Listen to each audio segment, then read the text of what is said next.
kábíyèsí là ń kọ́ba aládé kára ó lè là ń kíjòyè. Yorùbá defender. gbogbo ọmọ Yorùbá ọmọ odù tó dá ìwà ọmọ káàárọ̀ oòjíire kí ló ń ṣẹlẹ̀ náà. èéṣe tó jẹ́ òní ogun ọ̀la ìjàlẹ̀ ń bá ká ọ̀túnla ọ̀tẹ̀ jọ́ mẹ́rin ìpàǹpá lọ́kù. ébà ẹ gbọ́ kí ló ń ṣẹlẹ̀ láàfin Olówu tìlú Kúta. ipò ọba nílẹ̀ Yorùbá wa ó ṣe pàtàkì o. ipò ọba nílẹ̀ Yorùbá wa ó ṣe pàtàkì o. kí ló ń ṣẹlẹ̀ kí ló dé ọmọ Yorùbá wa kí ló ń ṣẹlẹ̀ kí ló dé ọmọ adúláwọ̀ o. ipò ọba kí ló ń ṣẹlẹ̀ tó wá fi di mẹ́rin. ipò ọba kí ló ń ṣẹlẹ̀ tó wá fi di mẹ́rin. ọba bá nílé ọba bá lóko ẹrù ọba ní mọ́bà. ọba tó tó bí aró mọ́lé mi ò pérí ọba. ọlá ọba ò rí Olódùmarè rí ṣé bá ń ríṣẹ́ ọwọ́ rẹ̀ bó ṣe kún régé. kábíyèsí o òòṣà òkè ló kọ́ míì tí ọmọ káàárọ̀ oòjíire ń pé Olódùmarè ọba ọ̀gẹ̀gẹ̀ tó múlẹ̀ ayé gún gẹ́gẹ́gẹ́. àwọn ọba àtayé ńlá ń pè ní aláṣẹ ìkejì òrìṣà. ògòrí ń gí lógóńgún yangan ní ń gé sí kíkóńgò. ọlá orí ló ń yan ní sípò ẹni tó bá jọba kì í ṣẹni àrífín. ìyẹn ni pé tá a bá ṣe báwọn ẹni ìṣáájú ṣe ṣe tá a gbà pé àṣà àti ìṣe ni ọ̀gá ńlá tó ṣíwájú tá a fẹnu kútú yẹngẹ tàbùkù ìlànà táwọn baba ńlá wa fi sílẹ̀ nílẹ̀ odù tó dá ìwà. ọba ńlá Akéwì sóòtún dé. Kàràǹjẹ́gbọ́n ti dé awo olúgbó ìtàkùn wọ̀rọ̀ wọ́dé awo olú ọ̀dàn. ṣàkátà pàrà báyìí là á sí tó bí tó bá yẹ jájú ẹ̀ sọ́nà ọ̀fun ni.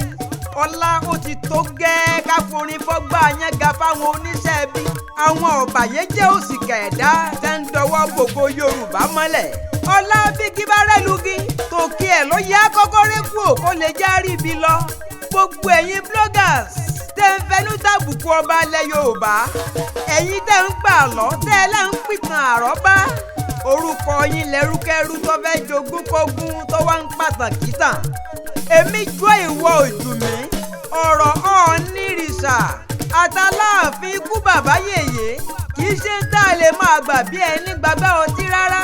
ẹ ò kú gbọ́kọ̀ ni ó sọ̀rọ̀ ẹ ò gbọ́kàláàfin ó tẹnu rẹ̀ wá sọ̀rọ̀.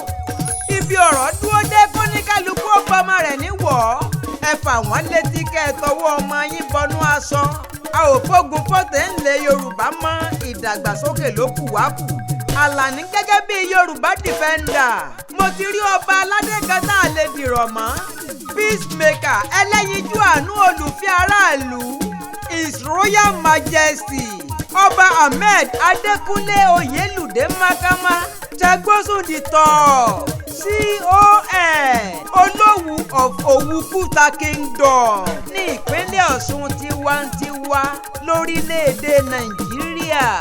àtìgbà tọ́ba Adékúnlé ti jọba ní Kúta ti ń dàgbà tó ń lọ síwájú.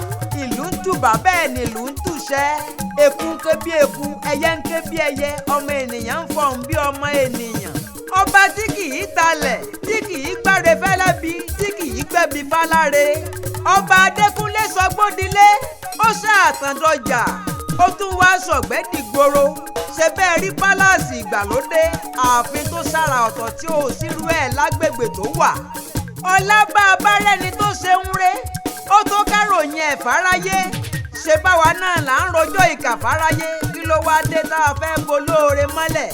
ọba Adékúnlé Oyèlúdé Mákàmá CON ọba tó mọ Olódùmarè lọ́ba ọ̀kan ṣoṣo tí ò takú ẹ̀sìn.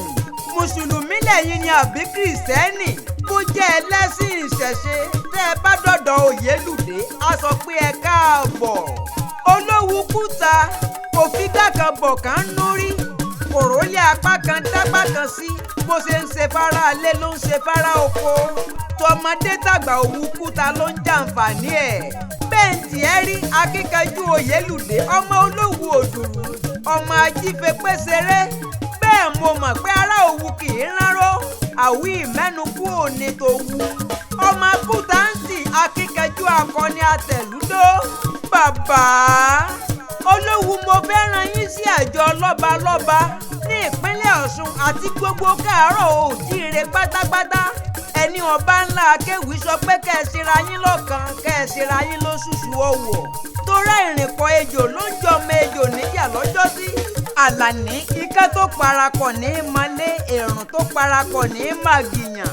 Ọmọ Yorùbá, ọmọ odù tó dá ìwà, ọmọ kóòtù òjíire, àsìkò yìí ló yẹ kájọ wà ní ìrẹ́pọ̀.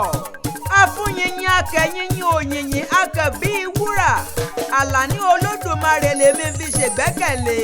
Ẹ̀yin wá ń béèrè pé ta ló ń kọrin ewì lórí ìṣọ̀kan ọmọ odù tó dá ìwà. Ṣáfin ní ìdí introduction mọ́ ṣá.